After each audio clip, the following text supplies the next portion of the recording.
Be ready. Start.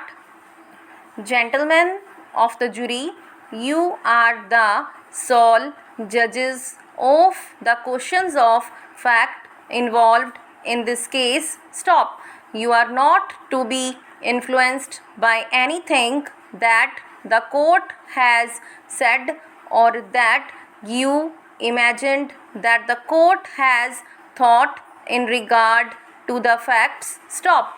It is the privilege and duty of the court to call the jury's attention to questions of fact if he so desires, but in the end you must be your own judges as to what the facts are under the instructions of the court as to the law. Stop.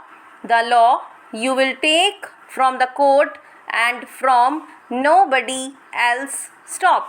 The first proposition I want to impress upon your minds, gentlemen, in this case is that you must not be influenced by prejudice or passion or sympathy. Stop. That is a vital question, a most vital question for a jury in a case of this character. Stop. You have seen this man's leg, you know his injuries. Stop. But you must not consider those injuries at all or the question of damages, if any, until you have considered 2 or 3 vital propositions in the case. Stop. It is right for human beings to be influenced by kindness and by sympathy. Stop. But it is not right for jurors or courts. Stop. Nothing can be more wrongful. Stop. You must hold the scales of justice here fairly, impartially, and blindly, and consider the law and the facts, nothing else. Stop. You have a right to sympathize and give your own money to this plaintiff if you want to, but you have no right to give anybody else money except under the law. Stop.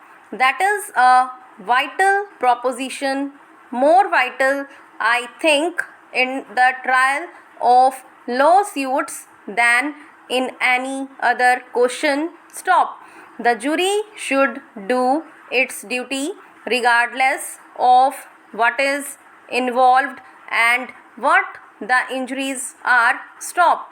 Courts are influenced by prejudice and passion and influenced wrongly. Stop.